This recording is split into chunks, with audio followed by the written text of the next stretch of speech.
speaker will be Kevin Kaplan. If Kevin can step forward. Kevin is the Vice President of Marketing and Technology with Long Realty Company. This is the second time, I believe, he's spoken to our group, and we appreciate his time this morning. He's been with Long Realty for 6 years, and he's been in the industry for about 15 years. He's also currently the Vice President for the Tucson Association of Realtors. So with that, I give you Kevin Kaplan. Good morning. So I want to just spend a couple minutes talking about residential resale and what's happening.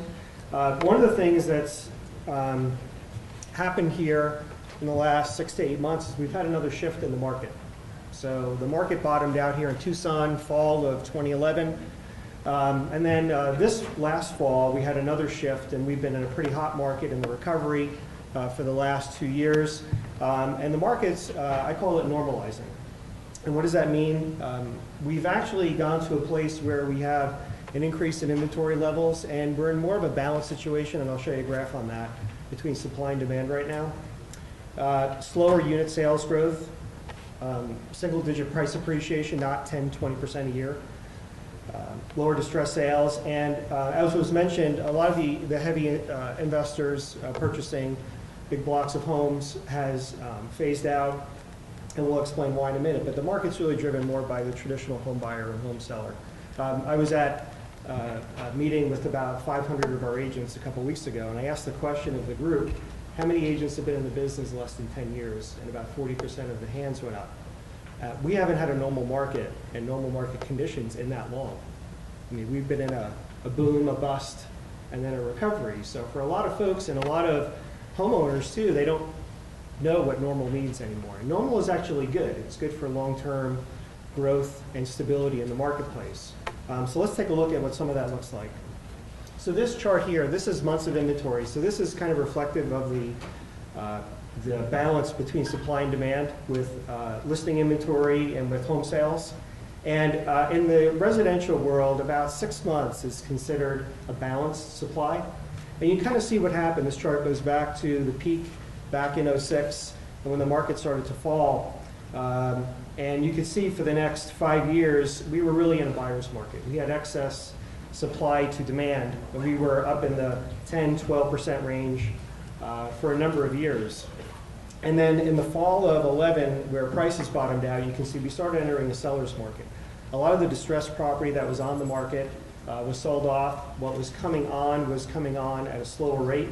And we had low prices, and we had really low interest rates. I mean, they're low now. They were even lower back then, another point or so lower. And that really fueled a lot of purchasing, and a lot of that, frankly, was investor-driven. But it put stress on the market in terms of available inventory. So we didn't have as much inventory for that demand, and that drove us more to a seller's market. And where we're at now, if you look at the tail end of this graph, we're bouncing around this kind of 5, 6 months of inventory range since, I'd say, the last 6, 7 months. So we're actually in a decent place in terms of that. Inventory is up about 30% over last year, but you got to remember, we were coming off a low of lows of housing 2 years ago. So to have that come up and then that growth starting to flatten out a little bit, it's eventually going to happen, because if we keep going up at the trajectory we're going to bubble again and bust. So it's not necessarily a bad thing, but that's kind of where we're at on inventory. Now, if the whole market is more balanced, there's actually segments of the market inside of that, especially by price point. So what this graph here shows you is we've broken out the market into pricing segments in residential and looking at months of inventory by price ranges.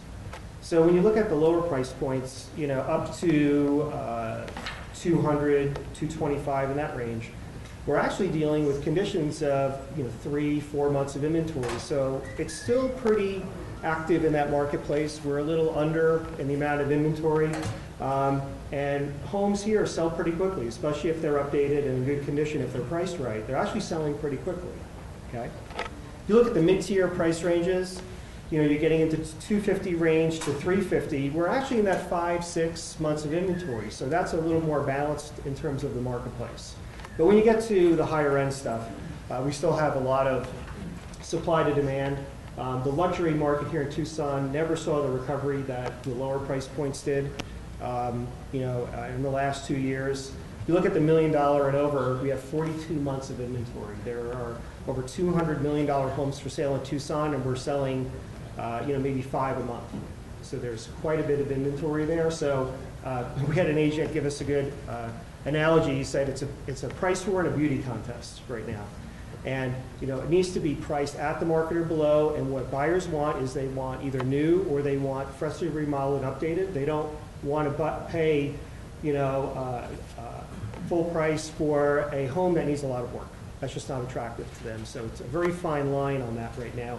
And what's happened with sellers as pricing has gone up over the last 2 years, you guys have seen in the national media, there's no inventory, prices are going up. Well, that's not our situation here locally. We've kind of flattened out a little bit. So we have sellers that have an expectation of the market. So they've actually overshot the market a little bit on price in the last 6 months. They think it's one market and we're in a little different situation. So we've had to work with those sellers to kind of do some reality checks and price adjustments down for those homes to be marketable. There was a comment about affordability. This is a trend. This is Tucson and Phoenix. Tucson is the blue one. And this shows what a monthly payment is on a medium-priced home here in Tucson. So it kind of shows you where the market bottomed out in the late 2011 and where it's come. The combination of some rising prices and interest rates going up a little bit has increased the monthly payment and lowered affordability a little bit, but it's well off the peaks that it was years ago. Interestingly enough, Tucson is under the curve of Phoenix again, where for many years we were actually more expensive than Phoenix. That's because Phoenix prices have risen so fast in the last few years. Distressed sales, this is both REOs and short sales, closed transactions on the residential side. You can see, and this is just Tucson, at the height we were almost 60% of our sales were short sales and REOs, and look where we are now. The first quarter this year, we're at 24%. So it's come down quite a ways. In Phoenix, they're actually under 20%. So all that inventory that was out there, a lot of that's been bought up, especially by institutional investors. So that's not as much a factor. And the other thing is when you have rising prices in the market, it adds equity to folks. So people that were on the bubble or just underwater, some of those homeowners now actually are in equity situations. And part of the issue is they're seeing prices going up and they've been waiting to sell for years. And so that's why we're seeing some of this extra inventory come on of people thinking they can get on the market now and finally sell their house, and something they've wanted to do but weren't able to do because prices are up. But now prices have flattened. So if they listed 5 months ago, they've listed in a different market than where we're at today. And that's the work we have to do. The last slide I have here is just as pending contracts or an indicator of closed transactions. We also look at property searches. What is consumer behavior and activity searching for property? Because that's a future pipeline to pending contracts. So what this chart shows is this is Long Realty's website, mobile website, app, all combined to show the trend of our traffic. So one of the encouraging signs we've seen is that if you look at from January to now, we've actually seen quite an increase in consumer activity and looking at homes for sale. And we're actually seeing every month this year our closed sales and transactions in our company and the marketplace increasing. And actually, first 2 weeks of May have actually been very good. So hopefully we're seeing some of this increased activity here will translate into sales mid-month. A lot of the national companies we've been talking to thought that the weather played a huge factor in the fall and the winter of home sales slowing down. We always said, there's something else going on. And now those folks are realizing that their spring has not been as robust as they thought it would be, especially in the Midwest and the Northeast, because there are other market forces at work here. But a normal market's good, and I think there'll still be a lot of business this year. It's just things have slowed down and flattened out a little bit. And there's still some headwinds in the marketplace. There's jobs, there's credit tightening and those kind of things. Hopefully we'll see some relaxing on that. But there's still a lot of opportunity and a lot of transactions. So we're actually not in a bad place right now, though sometimes in the media you'll read, well, housing is stalling. I don't know if it's stalling or if it's just kind of normalizing right now where the pace it should be at.